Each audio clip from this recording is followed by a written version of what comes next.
Yeah, hello everybody, welcome to this quick video regarding the upcoming Game Week 37. This video is just basically going to be my way of which I just like to see what the fixtures are looking like from a historical point of view.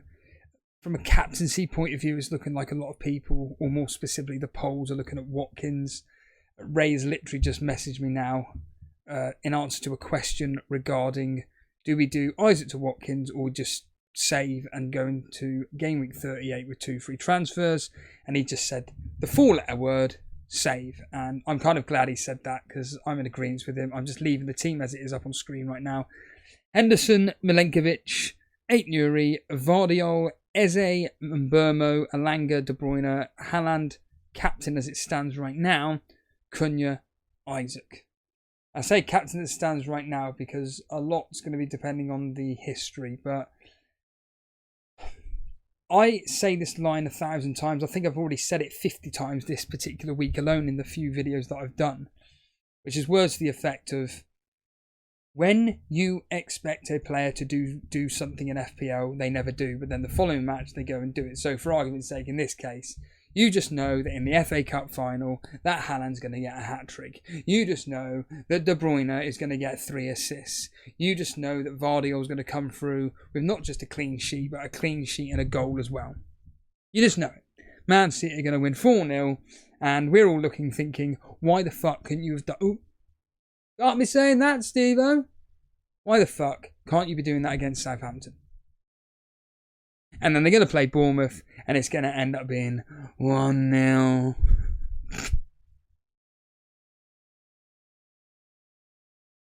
But it is a very strange game week, this particular week, because it's spread from Friday to Tuesday. Friday to Tuesday. I mean, come on. It's tragic enough when it's Friday to Monday. Now we've got to endure an extra day. But looking at the history between the favoured captaincy picks in Ollie Watkins. So Aston Villa against Tottenham. It's not looking... I know Ange Postecoglou, whatever his blasted name is, has come out and said that essentially he is going to be playing a weakened team. The history is just so rubbish in this fixture. A couple of 4s in there, but they're in favour of Tottenham. It is laughable. It's all the 2s. If you want to play along with me, you're more than welcome to play along this poxy game with me and guess the score, but I've already given you a clue to the numbers involved. Again, I reiterate, all the 2s. And this stupid cursor is just going all over the place at the moment, just driving me up the bloody wall, driving me potty. I just want to centre something. Happy days done. Right, Aston Villa versus Spurs.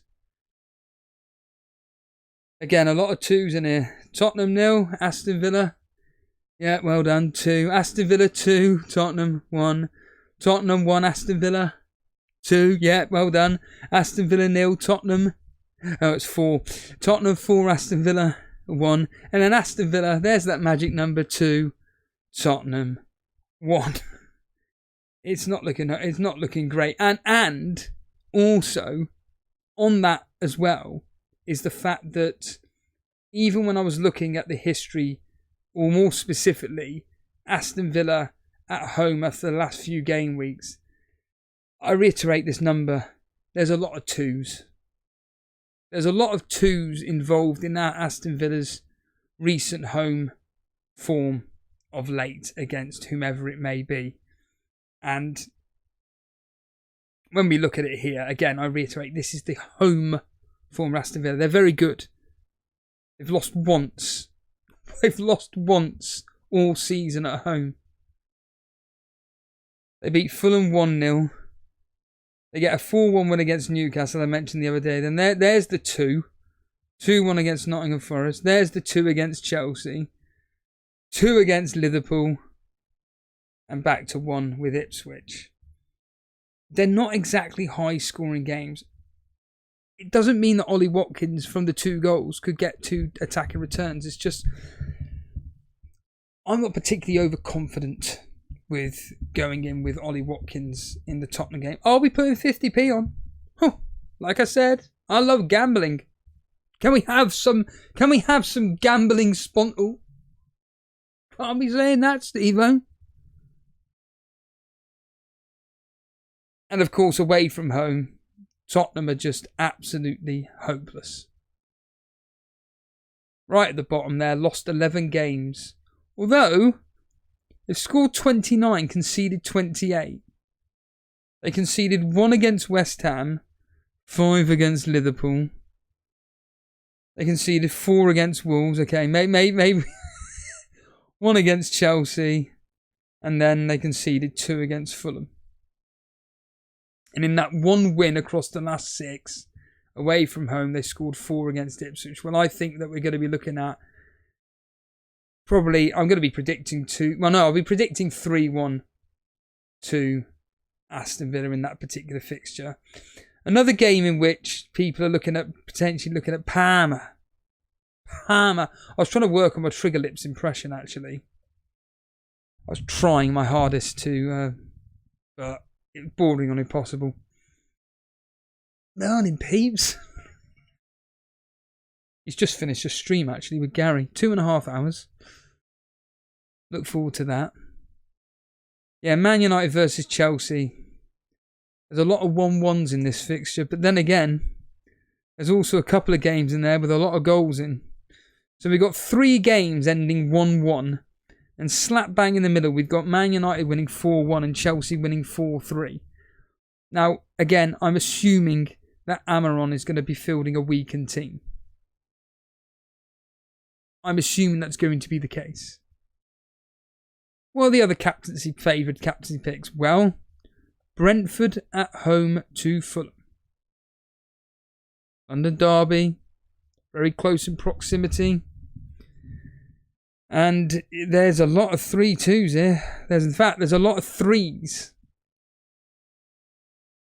We got 2 3-2 wins to Fulham, a 3-2 win for Brentford, a 3-0 win for Brentford, and the last 2 fixtures between these two have ended 0-0 and a 2-1 Fulham win. So again, it's looking kind of quite favourably for Bournemouth. We then have Arsenal versus Newcastle again this season. Newcastle have got a very good record against them. 1-0 Newcastle, 2-0, 2-0. We've also got another 1-0 in there, but there's a couple of anomalies in there with Arsenal winning 4-1 on the 24th of February 2024. So last year. And we got a 2-0 in there. But 4 out of the last 6 fixtures, Newcastle, not only have they won, but they've won to 0.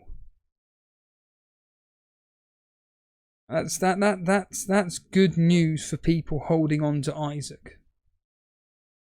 And of course, midweek, I say midweek, and then we've got the Crystal Palace versus Wolves game, where of course Crystal Palace coming off the back of potentially either a win or a loss in the FA Cup. History suggesting a pretty high scoring game. Crystal Palace do like playing Wolves. In fact, Wolves have only won once in the last 6. In all competitions, Wolves have only won once in the last 6. And that was back on the 25th of April, 2023. So 2 years ago now was the last time Wolves beat Crystal Palace. And then, of course, the one that I'm going to be looking at right now for the Haaland captaincy, potentially, is Man City at home to Bournemouth.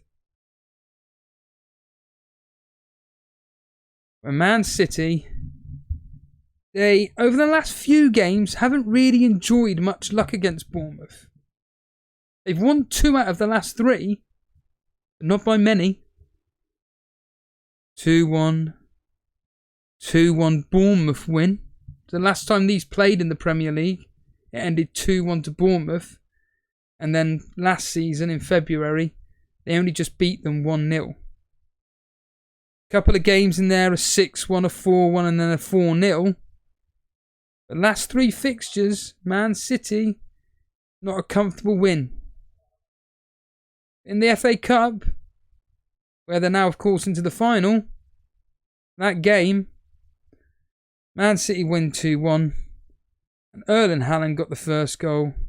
Marmoush the second. For Man City, that is. Evan Nilsson opened the scoring for Man City. But, yeah, it's going to be a tough one regarding captaincy. As I stated, when I was a bit suicidal on Saturday... Oh, you're saying things you can't be saying, Steve. You shouldn't be saying any of this stuff. Yeah, when I was suicidal on Saturday, I just said I'm leaving the team as it is. And this was the team as it was, as I just mentioned earlier on. That there. The likes of Henderson and Haaland captain. I think to be honest with you, I'm probably going to end up leaving it as the team as it is. Because my bench is just absolutely hopeless. No one playing. The fixtures this particular game week are just all over the place. Brighton Liverpool's the really interesting one. I have a sneaky feeling Brighton could beat Liverpool.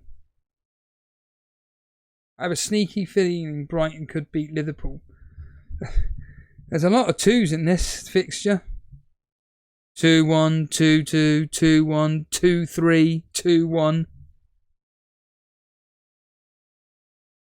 Last 3 fixtures, Liverpool have beaten Brighton, but then the previous fixtures to that, Brighton hadn't lost to Liverpool. So this could be quite tasty. And I think, without wanting to sound like a broken record, but I will, the reality of the situation, as the guy in World's Strongest Man sounds like, the announcer, the teams that we really want to be targeting are the likes of Newcastle, Man City, Aston Villa. They've got all to play for. These middling clubs, if you own them, you own them, but you won't be bringing them in. Brentford are probably we've already discussed that, haven't we? If we look at the form table coming into this particular game week, Aston Villa top, Man City second, Brentford third, and Newcastle, of all the teams, who do you think have scored... I've just given it away anyway. Who scored the most goals in the last 6 fixtures? I've just told you it's Newcastle. They've scored 16, which is 3 more than the next highest team in Liverpool. Liverpool, across the last 6 fixtures, have scored 13, conceded 10. In fact, Liverpool have conceded as many goals as the likes of Fulham. One less goal than Brighton. Nottingham Forest. In fact, they've actually conceded only 1 less goal than Leicester. 1 less goal than Southampton. This is Liverpool. And I mean, talking of teams out of form at the moment, teams that are really poor conceding goals, and bit of an omen here. Tottenham conceded 15 in the last 6. Where are Arsenal? Arsenal have conceded 8 in the last 6, but they've drawn 4. 1-1, drawn 4, lost 1. So again, a bit of an omen there. Where are Everton? They've only conceded 7. I'm thinking of the last game of the season. So maybe actually Ray, in fact I may even voice message him deliberately now. You know what I will do? You are aware you're not streaming, Steve. It's not my problem. People are watching this, that's on them. Yeah, Ray, I'm just going through the defensive records of teams of the form at the moment, and it looks like Tottenham are the worst team for conceding goals. I reckon actually we could do this. We could do Isaac out for Watkins. Thoughts? Yeah, from a defensive point of view, Aston Villa and Man City are the best 2, conceding 4 and 3 respectively. After that is Bournemouth, but Bournemouth over the last 6 fixtures have scored 6 and only conceded 5.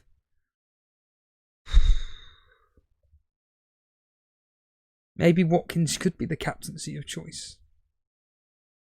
In Newcastle, they've scored 2 against Chelsea. This is the last 6 fixtures. 1 against Brighton, 3 against Ipswich. In a loss against Aston Villa, obviously they scored once. Scored 5 against Crystal Palace and 4 against Man United. That's really interesting seeing that from the form perspective. Even Wolves are up there. They've lost their last 2 fixtures, admittedly. But certainly, teams that we should be targeting are the likes of Aston Villa, who've got a really good fixture against Tottenham. Man City. Defensively, Man City is... I think the way with hindsight now was to attack Man City with double, if not triple, defence. But these teams at the bottom here,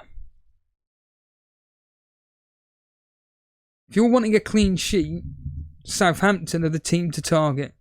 They've scored 3 goals in the last 6. 3. Leicester have scored 6. Tottenham seem to be scoring, but they're definitely not keeping clean sheets. Man United are another team. They are shocking in front of goal. They've scored the same amount of goals across the last 6 as Ipswich. This is all form. Nottingham Forest, they've only scored 6 in the last 6. That's shocking. Crystal Palace conceded 13 in the last 6.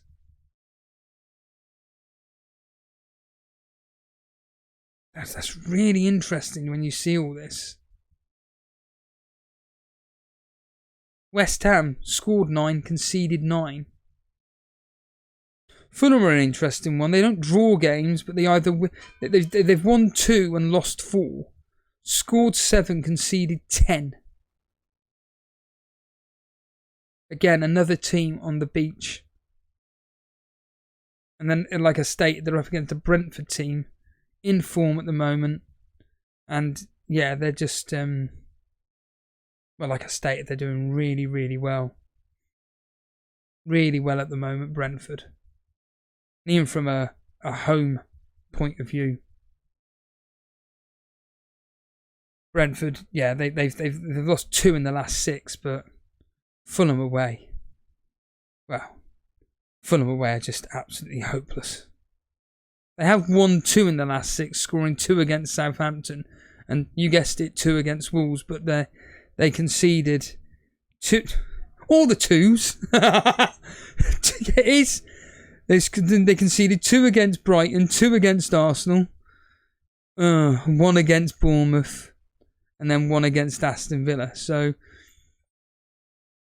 they seem to have tightened up a bit over the last...